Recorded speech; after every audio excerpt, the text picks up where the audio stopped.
হিন্দুরা, ঋগ্বেদের 10 নম্বর মণ্ডলের 114 নং সূক্তের 5 নং মন্ত্রে আছে, কট উপনিষদের 2-1 11 নং মন্ত্রে আছে, একং ব্রহ্ম দ্বিতীয়ং নাস্তে নেহনা নাস্তে কিঞ্চন। একং ব্রহ্ম, মালিক আল্লাহ একজন, দ্বিতীয়ং নাস্তি, নেহ না নাস্তি, দ্বিতীয় কেউ নাই, নাই নাই নাই, কিঞ্চন বিন্দু মাত্র নাই, লা ইলাহা ইল্লাল্লাহ, এক আল্লাহ ছাড়া দ্বিতীয় কেউ নাই। ও হিন্দুরা, তোমাদের শাস্ত্রে স্পষ্ট আছে, একম ইয়াম অদ্বিতীয়ম, মালিক আল্লাহ এক এবং অদ্বিতীয়, কুল হুয়াল্লাহু আহাদ, আল্লাহ এক অদ্বিতীয়, একহ দেব মানসী প্রবিষ্ট। হিন্দুরা, তোমাদের শাস্ত্রে আছে ওই সত্তা এক, যিনি মানুষের অন্তরে ঢুকে তার অন্তরের খবর বলতে পারেন।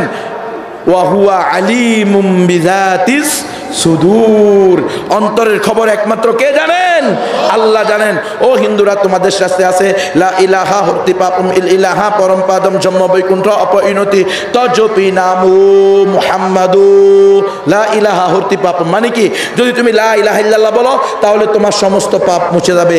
ইল ইলাহা পরম পাদম, যদি তুমি চাও যে মৃত্যুর পরে বৈকুণ্ঠ নামক স্বর্গে যাইবা, তজপি নামু মুহাম্মদ, তাহলে মুহাম্মদ সাল্লাল্লাহু আলাইহি ওয়াসাল্লামের নাম জপো, অর্থাৎ বলো লা ইলাহা ইল্লাল্লাহু মুহাম্মাদুর রাসূলুল্লাহ।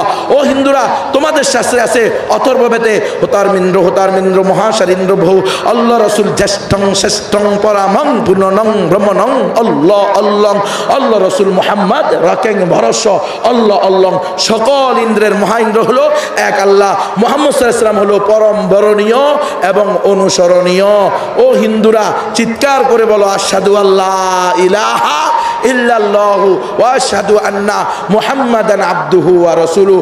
আমি সাক্ষ্য দিতেছি এক আল্লাহ ছাড়া কোনো উপাস্য নাই, আমি আরো সাক্ষ্য দিতেছি মুহাম্মদ সাল্লাল্লাহু আলাইহি ওয়াসাল্লাম আল্লাহর বান্দা এবং সর্বশেষ রাসূল। লা ইলাহা হর্তি পাপম ইল ইলাহা পরম পাদম জন্ম বৈকুণ্ঠ অপরিণতি তজপি নাম মুহাম্মদ। যদি তুমি লা ইলাহা ইল্লাল্লাহ বলো তাহলে তোমার সমস্ত পাপ মুছে যাবে। কেন? আল ইসলামু ইয়াহদিমু মা কানা ক্বাবলাহ, ইসলাম পূর্বের সমস্ত গুনাহকে ধ্বংস করে দেয়। যদি আজকে 100 বছরের কাট্টা হিন্দু এখন ইখলাসের সাথে এই কালিমা পড়ে লা ইলাহা ইল্লাল্লাহু মুহাম্মাদুর রাসূলুল্লাহ, ইয়াকিন এবং ইখলাসের সাথে পড়ে, তার 100 বছরের গুনাহ 1 মিনিটে শেষ হয়ে যাবে। সুতরাং হে হিন্দুরা, আজকে যদি তোমরা বৈদিক ধর্মীয় হইতে হয়, সনাতন ধর্মীয় হইতে হয়, প্রকৃত সনাতন ধর্মীয় হইতে হয়, প্রকৃত বৈদিক ধর্মীয় হইতে হয়, তবুও তোমাদেরকে কালিমা পড়ে মুসলমান হওয়া ছাড়া কোনো গতি নাই। এই দাওয়াত দিতে পারবেন তো ইনশাআল্লাহ? কারা কারা এই দাওয়াত দিবেন? হাত তোলেন। আজকে থেকে অমুসলিমদেরকেও দাওয়াত দিবেন। লিল্লাহে তাকবীর, লিল্লাহে তাকবীর, লিল্লাহে তাকবীর। আল্লাহ তৌফিক দান করেন। যদি অমুসলিমদেরকে আমরা দাওয়াত না দিই, অমুসলিমরা কোনো না কোনোভাবে ইসলামের দাওয়াত না পায়, তো তারা বলবে আল্লাহ, আমরা দুনিয়াতে আসার 1455 বছর পরে মুহাম্মদ সাল্লাল্লাহু আলাইহি ওয়াসাল্লাম দুনিয়া থেকে চলে গেছে, আপনি যাকে খাতামুন নবিয়্যিন বলছেন তিনিও বলছেন আনা খাতামুন নবিয়্যিন লা নবিয়্যা বাদি। আর মুসলমানরা বলছে কাদিয়ানীরা কাফের কাফের কাফের, जो ना बोले वो भी काफिर। যারা মুহাম্মদ সাল্লাল্লাহু আলাইহি ওয়াসাল্লামকে শেষ নবী মানে না, তারা তাদের ঈমান থাকে না। কাদিয়ানীরা মানে নাই, এজন্য তারা কাফের হয়েছে। তাহলে মুহাম্মদ সাল্লাল্লাহু আলাইহি ওয়াসাল্লাম চলে যাওয়ার 1452 বছর পরে বাংলাদেশের জামালপুরের মাদারগঞ্জের এই এলাকায় আমরা জন্মগ্রহণ করছি। তখন আমাদের কাছে কোনো নবী রসুল আসে নাই, অথচ আপনি বলছেন ওয়ামা কুন্না মুআযযিবিনা হাত্তা নাবআসা রাসূলা, আমি এমন নয় যে কোনো জাতিকে শাস্তি দেব অথচ এর পূর্বে তাদের কাছে রসুল প্রেরণ করব না। আল্লাহ বলবে কেন রে বান্দা, আমি নবী আসা বন্ধ করেছি, রসুল আসা বন্ধ করেছি, কিতাব আসা বন্ধ করেছি, কিন্তু আর নবীওয়ালা কাজ তো বন্ধ করি না। এই কাজের দায়িত্ব উলামায়ে কেরামদেরকে দিয়েছি, মুসলমানদেরকে দিয়েছি। কুনতুম খায়রা উম্মাতিন উখরিজাত লিন্নাস, উলামায়ে কেরামকে বিশেষ বৈশিষ্ট্য দান করেছি। আল উলামা ওয়ারাসাতুল আম্বিয়া, এরা তোমাদের কাছে যায় নাই। তখন এই হিন্দু বৌদ্ধরা বলবে না, আল্লাহ যে মৌলানা সাহেব, মুফতি সাহেব, মুহাদ্দিস সাহেব, ইমাম সাহেব, খতিব সাহেব, মুসল্লি সাহেব, হাফেজ সাহেব, খাদেম সাহেব, সাধারণ মুসলমান সাহেব, আল্লাহ এরা আমাদের সাথে একই গ্রামে বসবাস করছে, একই কাজে চাষাবাদ করছে, একই রাস্তা দিয়ে চলাফেরা করছে, একই বাজারে বাজারঘাট করছে, একই দোকানে লেনদেন করছে, দুনিয়াবি সকল প্রকার লেনদেন হয়েছে, কিন্তু কোনোদিন এই মুসলমানরা দিনের আদান প্রদান করে নাই। আল্লাহ মুসলমান বলে নাই ইন্না দ্বীন ইনদাল্লাহিল ইসলাম, আল্লাহ একজন, তার দেওয়া জীবন বিধানে একটা মুসলমান ছাড়া আর কেউ জান্নাতে যাবে না। আল্লাহ মুসলমানরা যদি দাওয়াত দিত হয়তো আমরা ঈমান আনতাম, বলবে কি বলবে না? বলবে। আমাদেরকে সরাসরি বলছে। এজন্য আমাদের কাজ হলো দুইটা, নিজে প্র্যাকটিসিং মুসলমান হওয়া, পরিপূর্ণ মুসলমান হওয়া, নামকেও আসতে মুসলমান না, সাথে সাথে অমুসলিমদেরকেও ইসলামের দাওয়াত দেওয়া। তৈরি আছেন তো ইনশাআল্লাহ? এখন দাওয়াত দিবেন কিভাবে? মন্ত্র কি পারেন? পারেন না। আমার গাড়িতে আমি বই নিয়ে এসেছি, আপনার খিদমতে আপনার আমানত। একটা বই 20 টাকা। যদি আপনি এই 20 টাকা দিয়ে একটা বই নিয়ে যান, আপনার সবচেয়ে কাছের হিন্দু যে, যার সাথে দেখা হয়, কথা হয়, কৌশল বিনিময় হয়, তার কাছে চুল কাটেন, তার কাছে জুতা সেলাই করেন, তার বাড়িতে আপনি কাজ করেন, আপনার বাড়িতে সে কাজ করে, সে আপনার শিক্ষক শিক্ষিকা, আপনি তার শিক্ষক শিক্ষিকা, আছে না নাই? তাহলে আপনি তার সাথে দুইটা কথা বলে এই বইটা দিবেন। লক্ষ লক্ষ হিন্দু মুসলমান হয়েছে শুধু এই বইটা পড়ে। আপনার খিদমতে আপনার আমানত, দাইয়ে ইসলাম মৌলানা কালিম সিদ্দিকী সাহেবের লেখা।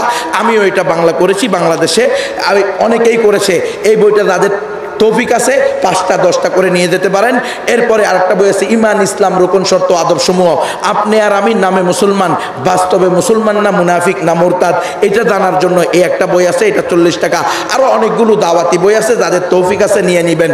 এখন মন্ত্র যেহেতু জানেন না, একটা অঙ্কর কথা বলে দিই। যে কোনো হিন্দুকে জিজ্ঞেস করবেন, দাদা তোমাদের নিকটে দেবদেবী কয়টা?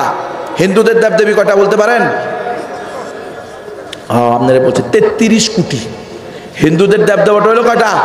33 কোটি দেবদেবতা। বলে দাদা তোদের এত কথা, আমাদের এক আল্লাহ, লা ইলাহা ইল্লাল্লাহ মুহাম্মাদুর রাসূলুল্লাহ। তাই তো আমাদের পেরেশানিতে থাকতে হয়, কোন কথায় কোন বক্তব্যে ঈমান চলে যায়।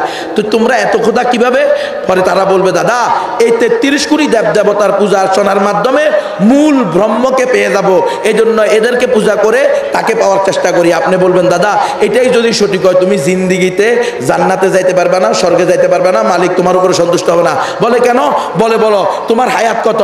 এই উম্মতের হায়াত হলো 60 থেকে 70। ধরো তোমার 60 বছর হায়াত, এক বছরে 365 দিন, তাহলে 60 পূরণ 365 সমান সমান 21,900 দিন। যদি তোমার জীবনের প্রতিদিন একটা করে নতুন নতুন দেবদেবীর পূজা করো, যেই দেবদেবীর জীবনে একবার পূজা করবা এটার আর দ্বিতীয়বার পূজা করতে পারবে না, এভাবে প্রতিদিন একটা করে দেবদেবীর পূজা করলে তুমি তোমার 60 বছরে পূজা করতে পারবা মাত্র 21,900 দেবদেবীর। আরো বাকি থেকে যাবে 32 কোটি 99 লক্ষ 78,100 দেবদেবী, যাদেরকে তুমি কোনোদিন পূজা করো নাই। আর আগ থেকে তুমি গণতন্ত্রে বিশ্বাসী, গণতন্ত্র পূজারী, গণতন্ত্র যেদিকে তুমি সেদিকে, অধিকাংশের রায় যেদিকে সিদ্ধান্ত সেদিকে।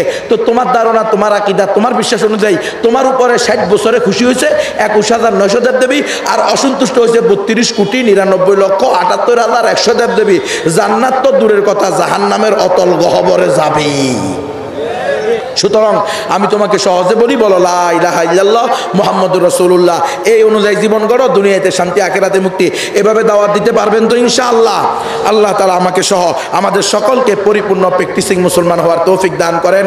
আমিন। ওয়া আখিরু দাওয়ানা আলহামদুলিল্লাহি রাব্বিল আলামিন। আসসালামু আলাইকুম ওয়া রাহমাতুল্লাহি ওয়া বারাকাতুহু।